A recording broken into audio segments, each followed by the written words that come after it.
ကဲဒီမန်ဂါလေးကတော့မန်ဂါစာဖတ်တဲ့သူတွေပေါ့နော်အခုမှ beginners level တွေပေါ့ and 3 and 4ပေါ့နော် level တွေဖတ်လို့ရတယ်ရောစုပတ်သူ series လေးဖြစ်ပါတယ်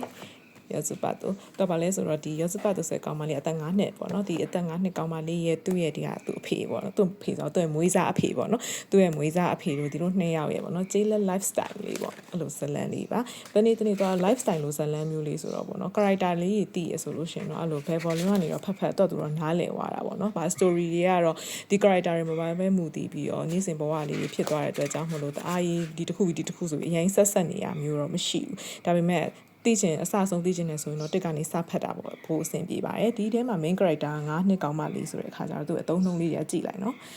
ခန်းကြီးရမပါဘူးသူစကားပြောတဲ့အချိန်ဆိုခန်းကြီးတိတ်မပါတတ်ဘူးပေါ့နော်သူအရွယ်နဲ့လိုက်တဲ့အသုံးနှုန်းလေးပေါ့ဒါပေမဲ့လူကြီးကြီးပြောတဲ့အပိုင်းကြတော့လေ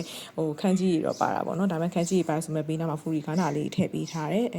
ဖူရီကားနာလေးအပြည့်ပါတယ်ပေါ့နော်ဖူရီကားနာလေးအပြည့်ပါတဲ့အခါကျအတန်ထွက်လို့ရမယ်အတိတ်ပဲလေးရှာဖတ်လို့ရမယ်ဆိုတော့တော်တော်လေးအဆင်ပြေပါတယ်ဒါလည်းရည်ရတယ်ပေါ့ပပလေးနဲ့လည်းဖတ်လို့ရမယ်အစတိုင်းလေးကလည်းတအားချစ်ဖို့ကောင်းတယ်သူက16အုပ်လားမသိဘူးထွက်ထားတယ်ထွက်အောင်မှဆက်ပြီးတော့လေ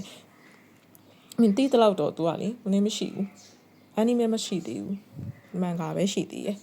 ဘာရာဂါမွန်ဟိုတနေ့တင်ပေးရဲ့ဘာရာဂါမွန်ကကြတော့အနီမဲရှိရယ် live action လည်းရှိရယ်ပေါ့နော်ဒီကောင်လေးကြတော့မရှိသေးဘူးချစ်စရာလေးပေါ်တော်လေးပေါ့နော်သူကြီးလည်း lifestyle လေးကိုပြေးဝပေါ့နော်ခံစားလို့ရပါမယ်လို့သူဒီထဲကနေပြီးတော့မတိရစကလုံးလေးတွေပေါ့နော်မတိရစကလုံးလေးဒီမှာဆိုရင်တော့and 3အတွက်ဆိုရင်တော့တိတ်များမယ်မထင်ဘူး and 4ဆိုလို့ရှိရင်တော့မတိရစလုံးလေးနည်းနည်းလေးတော့ပို entry တော့ပိုပြီးတော့များနိုင်တာပေါ့နော်အဲ့တော့ဒီတာလေးကိုတအုပ်လေးကိုဖတ်ကြည့်လိုက်ပြီးတဲ့အခါကျလို့ရှိရင်ကိုယ့်ရဲ့မတိရဒီလိုခန်းကြီးလေးတွေဆိုလို့ရှိရင်ကိုတေချာလေးရှာမယ်ရေးပြီးတော့မှတ်ထားမယ်ကြက်ထားမယ်ဆိုလို့ရှိရင်ဒီတအုပ်ဖတ်ပြီးသွားတဲ့ကိုယ့်ရဲ့ reading အခြေအနေနဲ့ဒီတအုပ်ကိုမဖတ်ရသေးခင်က reading အခြေအနေနဲ့ဒီတအုပ်ဖတ်ပြီးသွားတဲ့reading အခြေအနေနဲ့ကတော့တိုးတက်မှုတော့တေချာပေါက်တော့ရှိမှာပါဒါမသိရစကားလုံးလေးတွေတေချာရှာပြီးအချိန်ပေးဖတ်မယ်ဆိုရင်တော့ပေါ့နော်တခြားလူတွေဖိုင်တော့တွင်မှာပေါ့ကိုကအခုမှစဖတ်မှာဆိုလို့ရှင်တော့ဒီတအုပ်ကတော့နည်းနည်းကြာအောင်ဖတ်ရမှာပေါ့နော်ဒါလေးတွေကလည်း second hand မှာနော်အသစ်တော့မဟုတ်ဘူးဒါဂျပန် second hand လေးတွေဂျပန် second hand ဆိုလို့ရှိရင်ဂျပန် official ဆို south တွေအစ်စ်နဲ့အတူနေအရင်သိတာတယ်အတူတွေဆိုလို့ရှိရင်ဒီမှာဒီလိုကပါမရှိဘူးဒီလိုမျိုးဟာပဲအယောင်ပါတဲ့ဟာဒီလိုပုံစံမျိုးကြီးနဲ့ပေါ့နော်လှန်လိုက်ရင်ဒီလိုပုံစံမျိုးတွေအထက်မှာစာရွက်တွေပါတန်းရောက်သွားတဲ့ပုံစံမျိုးဖြစ်နေမှာပေါ့ဂျပန် south တွေကကြတော့ဒါ desk cover လို့ခေါ်တယ်ဒါမှသူတို့ original cover ပေါ့နော်ဒါမှအပြင်ကနေပြီးတော့ဟိုစာဒီလိုမျိုးခောက်ထားတဲ့ဟာလေးနဲ့ desk cover လေးနဲ့တစ်ခုအုပ်ထားတာပေါ့နော်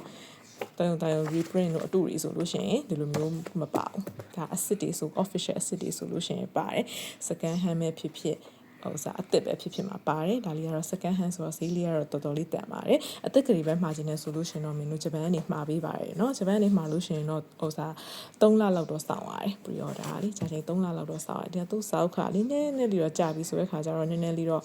ဘေးသားလေးတွေနည်းနည်းဝါတာမျိုးလေးတော့ရှိတယ်ဒါပေမဲ့အထဲမှာတော့ခုနအမင်ပြတော့လေတွေ့ကြမှာပါခောက်ထားတာကြီးလည်းမရှိဘူးရှောက်ချစ်ထားတာမျိုးတွေလည်းမရှိဘူးเนาะတော်လေးတန်ပြန်လေးနော်စောက်ကတော်ခောက်ရအပြင်မှာတော့ကြည့်ရင်တော့ခောက်ရတော့မှမရှိပါဘူး second hand လေး Japan second hand လေးတွေကအဲ့လိုဖတ်လို့အဆင်ပြေပါတယ်နော်ကဲဒါလေးတွေကတော့ N3 N4 beginners လေးတွေအတွက်စာအုပ်ပေါ့နော်နောက်ထပ်လည်းဒီလိုစာအုပ်မျိုးလေးရှင်းမယ်ထပ်ပြီးတော့ညွှန်ပေးပါဦးမယ်နော်အဆုံးထိကြည့်ပြီးတဲ့အတွက်ကျေးဇူးအများကြီးတင်ပါတယ်